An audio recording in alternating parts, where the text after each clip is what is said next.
안녕하세요. 수아입니다. 이번 시간은 좀 무거운 이야기입니다. 제목을 봐도 좀 충격적이죠. 이 이야기는 제가 한 7년 전쯤에 잠시 머물던 사찰에서 만난 큰 스님의 이야기입니다. 스님께서 직접 하신 이야기입니다. 인간문 받은 사람이 별로 없다. 영안이 열려서 제사를 지내면 그 영가를 다 보는 것이죠. 보니까 별로 없더라. 라고 이제 저에게 이 이야기는 직접 하신 말씀이고, 이 스님의 그 행적에 대해서는, 인생 행로에 대해서는 그분의 시봉보살에게 자세한 이야기는 들었습니다. 어느 절을 가도 큰 스님들과 그렇게 많은 이야기를 나누기는 쉽지 않아요. 그리고 워낙 또 말씀도 없으신 분이었고, 찾아오는 내방객들과 상담도 하시고, 그러니까 또 뭐 만행도 다니시고 그런 분이라, 그래서 그 시봉보살에게 이야기를 들었는데, 그 시봉보살이 말하기를 이 스님은 늦깎이 출가를 하신 분입니다. 세속에서 사업을 하다가 어느 날 갑자기 영안이 열린 거예요. 수행을 한 것도 아니고 뭐 그렇다고 신내림 구슬 받은 것도 아니에요. 순간적으로 갑자기 어느 날 영안이 확 열립니다. 그래서 모든 게 다 보이는 것이죠. 그러니 얼마나 당혹스럽겠습니까? 곤혹스러웠던 것이죠. 그렇게 되면은 세속에서 살기 힘들어요. 또 그리고 이제 세속에서 못 살게 하더래요. 그 스님께 실린 그 영혼이 있죠. 신이죠. 산신이 실렸더라고요. 그럼 못 살게 하는 거예요. 그래서 결국은 이혼을 하시고 출가를 하게 됩니다. 정말 출가생이 되고 싶지는 않았다고 스님이 말씀하시더랍니다. 그렇지만 어쩔 수가 없었다. 혹독하게 몰아붙이니까. 그러면서 그 산신이 토굴 수행을 하라고 또 그렇게 내모은 것입니다. 그래서 1 년에 한 군데씩 토굴 수행을 3 년을 했는데 한 곳에 또 3 년도 못 있게 하더래요. 그래서 1 년에 한 번씩 바꾸어 가면서 전국 어디 3 군데를 토굴 수행을 하셨다고 합니다. 아주 오지에서. 그래서 세속에서 편하게 살던 분이에요. 돈도 많고 잘 살던 분입니다. 갑자기 그 토굴 생활하면서 고생을 하려니 얼마나 힘드셨겠습니까? 여름에는 그래도 괜찮죠. 근데 겨울에는 춥고, 그리고 또 물도 안 나오고 계곡에 있는 물을 떠다가 드시는 거거든요. 근데 겨울에는 얼잖아요. 그러면 그 얼음을 깨서 속에 있는 물을 또 이렇게 길러 오기도 하고, 그나마도 너무 꽝꽝 얼으면 그것도 안 되죠, 계곡은. 그러면 눈이 쌓이면 눈을 퍼다가 녹여서 그 찬물에 세수를 하시고, 나뭇가지들 주워다 불을 떼고 정말 고생을 엄청 하셨더라고요. 그래서 이 몸에 이 냉이 박혔어요. 그래서 겨울만 되면 굉장히 힘들어하신다고 하더라고요. 냉이 박혀서 몸에. 그렇게 안 할 수가 없더래요. 그렇게 몰아치더라는 거예요. 그래서 인제 명상 수행 쪽으로 인제 그렇게 하셨습니다, 그분은. 그렇게 다 열리다 보니까 또 당연히 신도들은 옵니다. 그런 분들은 아주 오지에 계셔요. 높은 산에 계시는데 깊은 산중에 계십니다. 그래도 찾아오는 분들이 있어요. 대통령 비서실장 뭐 이런 사람도 찾아와요. 얘기하시더라고요. 그런 사람이 찾아왔었다고. 어느 대통령에. 다 보니까, 그러니까 사람이 삼배를 하면 한번 쓱 훑어보면은 찰나에 그냥 다 읽어버립니다. 3 초를 넘기지 않는 거예요. 저에 대해서도 뭐 딱 보니까 읽으시더라고요. 생각도 읽고 다 그럽니다. 참 조심스러워요, 그런 분들은. 말은 안 하시죠. 슬쩍 흘리는 시기로 말씀을 하셔요. 그럼 '아 읽고 계시구나.' 이걸 아는 거죠. 그분은 그런 분이었어요. 근데 이제 불사도 인제 그런 능력 있는 사람은 불사도 쉽게 합니다. 쉽게 인제 불사도 이루고 그러셨는데, 예, 그런 얘기를 인제 그 사무장으로부터, 그러니까 시봉보살이 인제 사무장이었죠. 듣다 보니까 제가 생각할 때, 제가 공부를 하면서 시간이 지나면서 그 스님을 생각해 보니까 그 스님에게 실린 그 산신은 외부에서 온 산신이 아니에요. 스님 자신이더라고요. 스님 자신이에요. 그러니까 그 스님이 전생의 산신이었던 것이죠. 그리고 전생의 산신이었던 그 산에 도량을 세웠습니다. 아주 오지에 깊은 산속에 찾아가기도 쉽지 않은 곳에. 그러니까 전생에 산신이었을 때 발언을 했겠죠. 원을 세웠겠죠. '나는 인간 몸 받아서 수행을 해서 더 높은 경지로 올라가고 싶다.'라는 원을 세우셨던 것 같아요, 그 산신이.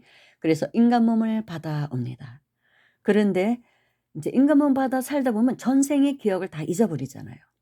그러니까 당신의 인간 몸 받아온 원을 잊어버렸던 거예요. 그래서 세속락에 취해서 결혼도 하고 자녀도 두고 사업을 해서 돈도 잘 벌고 능력이 있으니까. 그분은 복력도 좀 많은 것 같더라고요. 복력도 있고 그런 능력도 있고 힘도 있고 카리스마도 대단해요. 대개 신이었다가 인간 몸 받은 사람들의 특징이 그 당당함이에요. 나쁘게 얘기하면 교만하다고 볼 수도 있습니다. 거의 그래요, 제가 만나 보면. 그러니까 돈도 없고 학벌도 없고 인물도 없고 그래도 신이었다가 인감을 받는 사람들은 굉장히 당당해요. "아니 뭐가 이렇게 잘났어?" 예, 사람들한테 이런 말을 듣게 됩니다. "뭐가 이렇게 잘났다고 그렇게 교만해?" 이런 말을 많이 듣는 게 신이었다가 인감을 받는 사람들의 특징입니다. 남 앞에 이렇게 잘 굽히지를 못해요. 아무튼 그런 분들은 이제 인비인이라고 사람이지만 사람이 아닌 사람. 한자적인 풀이로는 그렇습니다. 물론 경전에 인비인이 나오죠.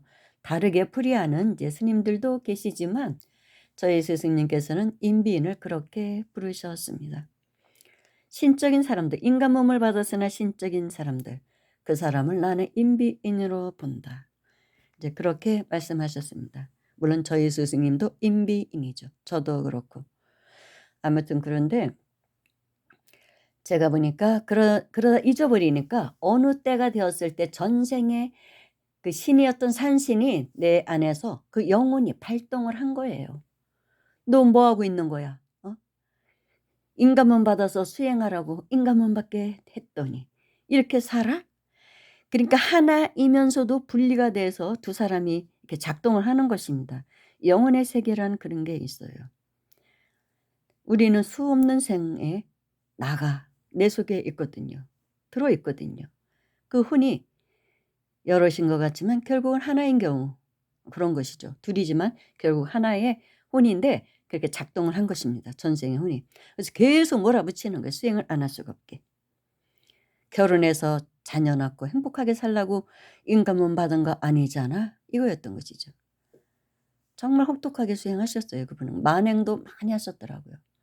몇 년간을 뭐 시자 스님을 데리고 전국 만행도 다니셨어요. 그래서 많은 걸 또 보고 다스리고 그래서 어려운 사람들을 어떤 그런 능력으로 인제 한마디 건네주기도 하고 또 어느 절은 지나가니까 옛날에 괜찮았던 절인데 절이 신도가 다 떨어지고 폐허가 된 그런 절도 있더래요. 그래서 영안으로 딱 보니까 그 절 앞마당에 목을 매 죽은 귀신이 있더라는 것이죠. 그 절에서 기도하다가 뭐 나름 여러 가지 인제 사연이 있겠죠. 자세한 사연은 얘기해 주시지 않았는데 뭐가 있어요.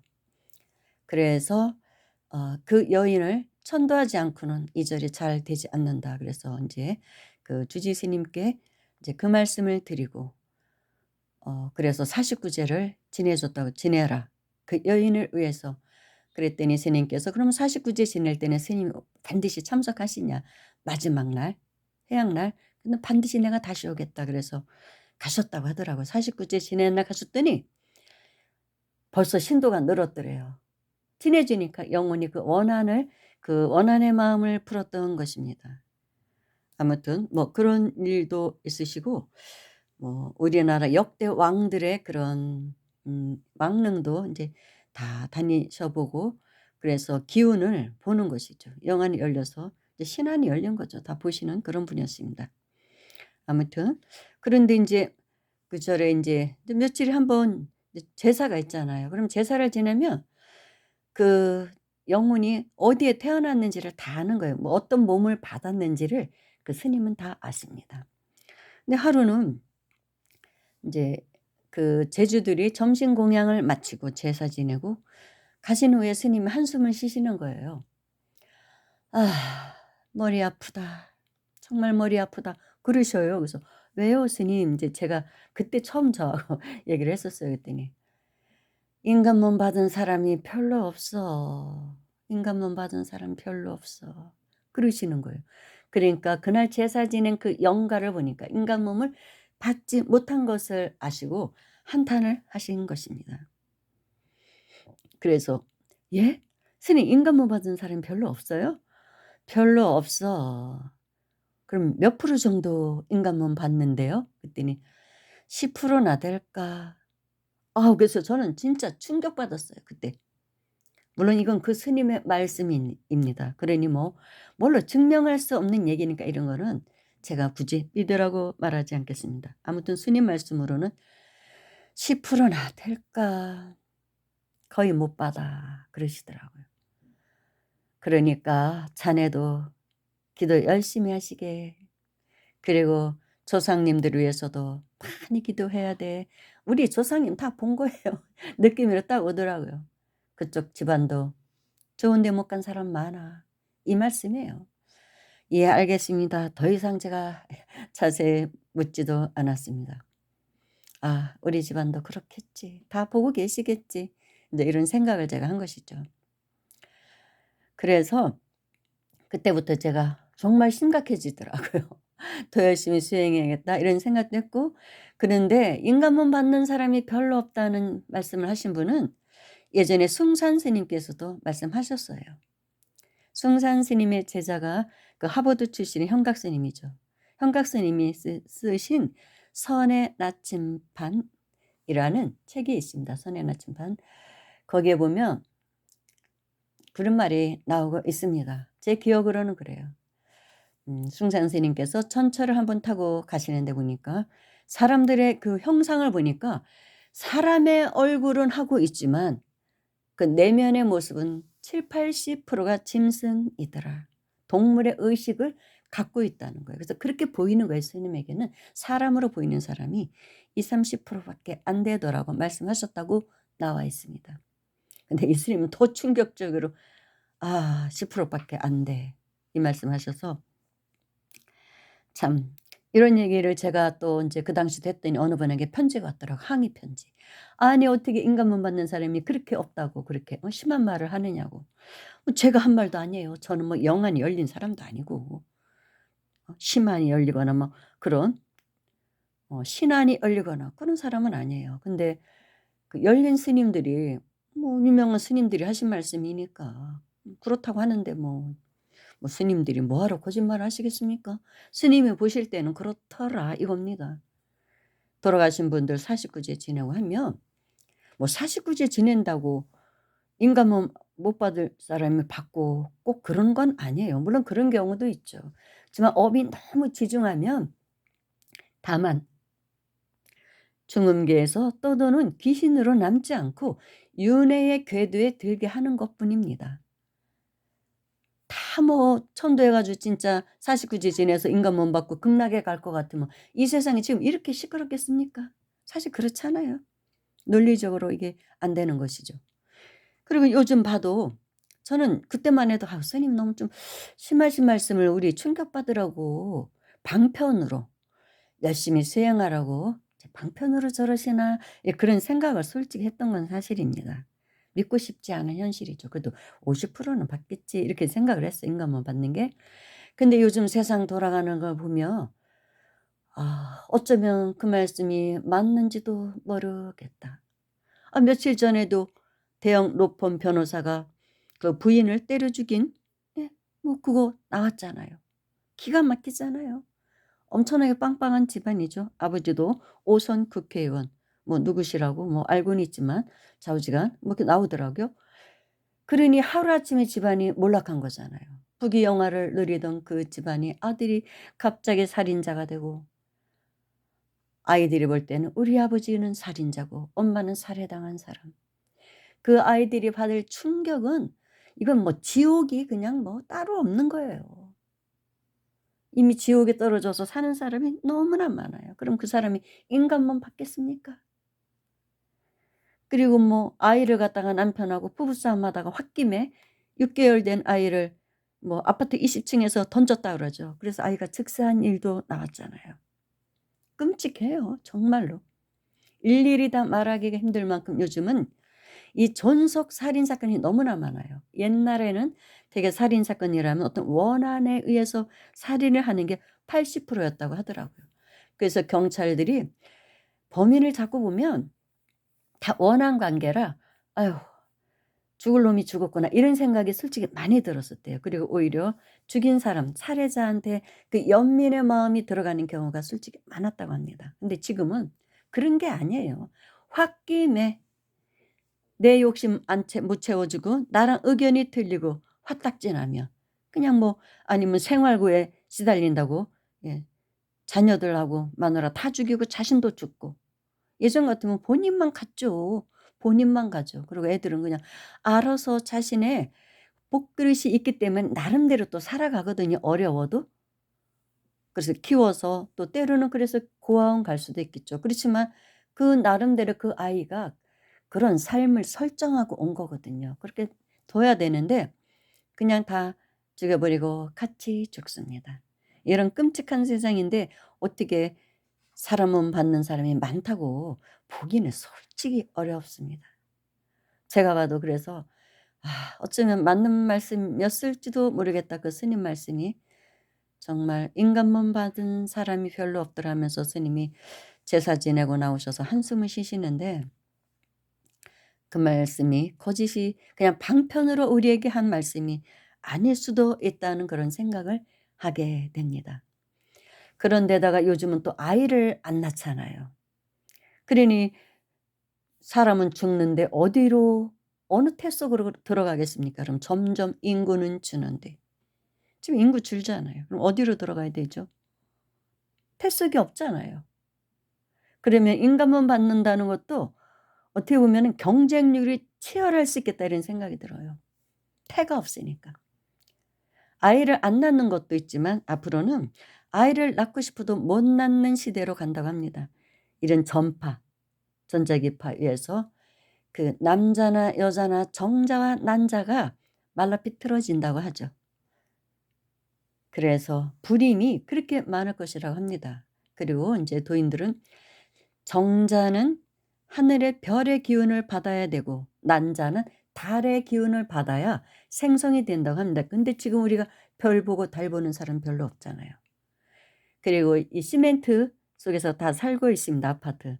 그러니까 별에서 나오는 기운, 달에서 나오는 기운을 제대로 못 받는다는 거예요. 예전처럼 초가집 그런 그런 자연적인 그런 환경에서 자랄 때 그리고 밖에만 나가면 뜰하게만 나가도 그냥 별들이 쏟아지고 달이 떠 있고 그러면 자연적으로 그런 것을 받게 되거든요. 근데 지금은 별의 기운이나 정자의 그러니까 달의 기운도 못 받고 있고 온갖 화학약품에 그리고 뭐 또 음식도 굉장히 변형된 그런 우리가 음식을 먹고 있습니다. 특히 전자파의 위험이 굉장히 크다고 합니다. 고층에 살고 고층에 살기 때문에 땅의 기운을 10층 이상에 살면 이 정자 생산이 어렵다는 말도 과학자들이 하고 계십니다. 너무 높이 사는 게 좋지 않다는 것이죠. 그러니 뭐 갈수록 이제는 아이를 낳고 싶어도 못 낳는 시대로 갈 것이라고 합니다. 그렇다면 우리가 죽은 다음에 어느 태 속으로 들어가야겠습니까? 물론 또 뭐 지구만 있는 건 아니죠. 다른 행성에 태어날 수도 있죠.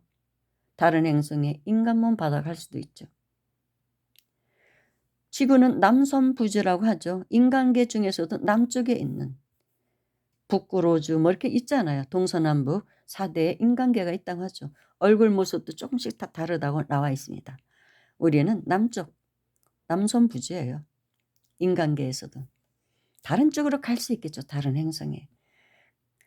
그렇지만 지구보다 더 못한 환경의 행성에 갈 수 있고 또 수행을 많이 하고 복을 지은 사람은 좀 더 나은 행성에 가서 사람 몸 받을 수 있겠죠. 그런데 아무튼 이 지구에 다시 인간 몸 받아오기가 앞으로 경쟁률이 엄청나게 치열해지는데 점점 늘어가는 것은 지금 고양이와 개입니다. 그래서 그쪽으로 많이 들어간다는 거예요.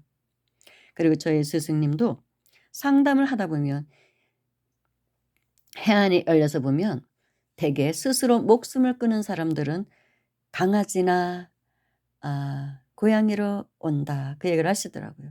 예전에는 뱀으로만이 태어났지만 지금은 뱀은 산속에만 있잖아요. 주택가엔 별로 없잖아요. 예전에는 집에도 집뱀이라고 있어서 투지신 역할을 하는 뱀들이 있었거든요. 그러면 대개 그렇게 스스로 목숨을 끊은 그 영가들이 그 집에 그런 뱀으로 그 터에 살고 있었다는 거예요. 근데 지금은 뭐 뱀이 있을 수가 없잖아요. 아파트고 그러니까 거의 다 고양이나 그런 강아지로 온다. 조상이 그렇게 찾아온다. 그런 사람들을 많이 상담을 해서 이제 알게 되신 것이죠. 해안이 열리는 거 수많은 사람을 상담하다 보면 그 해안이 열려서 직관으로 '아 왔구나.' 인제 그런 걸 아시는 거죠. 또는 뭐 '쥐로 왔구나. 그 집에 돌아다니는 쥐로 왔구나.' 그래서 이런 선지식들 이런 도인들의 말씀을 들으면 정말 심각해지지 않을 수가 없습니다. 근데 지금 현재의 인류의 이런 모습들을 점점 악해지는 인류의 모습을 보면 '사람 몸 받기가 정말 힘들겠구나.' 예. 그게 공평한 것일 수도 있죠. 타인의 목숨을 그렇게 쉽게 빼앗고 더더구나 존속살해를 하는 사람들이 갈 곳이 어디이겠습니까? 무간지옥에 떨어지는 건 뭐 불보듯 뻔한 일이잖아요. 그래서 요즘은 진짜 살기가 팽천하는 시대예요. 이게 선천말의 현상이 천발살기, 지발살기, 인발살기라 그래서 하늘에서도 살기가 등등하고 땅에서도 살기가 등등하고 사람에게서도 살기가 등등하다는 것입니다. 그래서 하늘에서는 살기가 등등하니 온갖 바이러스 지금 또 중국에서 폐렴 난리죠. 우리나라에도 오고 있죠. 그런 전염병 그런 병균이 오고 땅에서는 뭐 화재가 나고 지진이나 화산 폭발이나 물난리 난리가 아니잖아요. 불난리에. 그게 땅에서도 살기가 올라오기 때문에 그렇다는 것입니다. 그 사람 속에서는 이 탐진치의 그 화기 특히 이 화기가 충천하대요. 지금 인류의 마음속에 화기가 충천하답니다. 그러니까 욱하고 죽이고 욱하고 그렇게 하는 것입니다. 그냥 무작위로 지나가는 사람 막 칼로 찌르고. 이게 화기가 충천해서 그렇대요. 지금은 다른 때보다 배로 이 화기가 상승해 있다고 합니다. 인발살기가. 그래서 굉장히 조심해야 될 때요. 그래서 웬만하면 많은 사람이 모이는 데도 안 가는 게 좋고 특히 유흥을 위해서 많은 사람이 모이는 데 갈수록 그런 사고가 많이 납니다. 이것이 바로 법계에서 인류에게 보내는 경고라고 합니다. 공부해라. 조용히 공부해라. 쓸데없이 돌아다니지 말고. 공부하라는 그런 경고라고 합니다. 인류에게 보내는 경고라고 하죠. 그리고 어떤 도인 스님께서는 지금까지는 이 우주가 계속 팽창을 해왔대요. 근데 이제는 팽창의 끝에 달해서 다시 축소로 돌아가고 있다고 합니다. 원시반본으로. 그러면은 팽창할 때는 모든 산업이나 모든 게 대형화가 그러니까 불처럼 일어났죠. 많은 사람들이 모이는 곳이 일어났습니다. 근데 인제는 축소지향으로 간다는 것은 많은 사람들이 모이는 곳에 갈수록 그런 어떤 재난을 입을 확률이 높다는 거예요. 우주의 기온과 반대로 가기 때문에. 지금은 축소로 간다는 거예요. 그러니까 종교단체도 소모임 위주로 인제 점점 그런 쪽으로 간다는 것이죠. 자신과 코드가 맞는 사람끼리. 오히려 그런 데가 안전하다고 이제 그런 이야기를 하시더라고요. 그게 우주의 기운과 지금 우주의 기운이 축소로 가고 있기 때문에 확대로 점점 그렇게 사람들 많이 모이는 데로 가면 기운이 상충하기 때문에 이런 사건도 일어난다고 어느 도인 스님께서 말씀하셨습니다. 맞는지 틀리는지는 저는 몰라요. 그렇지만 아무튼 한소식 하신 스님들께서 하시는 말씀이니까 우리가 이렇게 어려운 시기에는 좀 참고해서 들을 만도 하겠죠. 아무튼 우리는 열심히 수행해서 상승해 가는 게 인간 몸 받은 사실은 목적이기도 합니다. 누구나 다 그걸 잊어버려서 그렇지. 여기까지 하겠습니다. 감사합니다.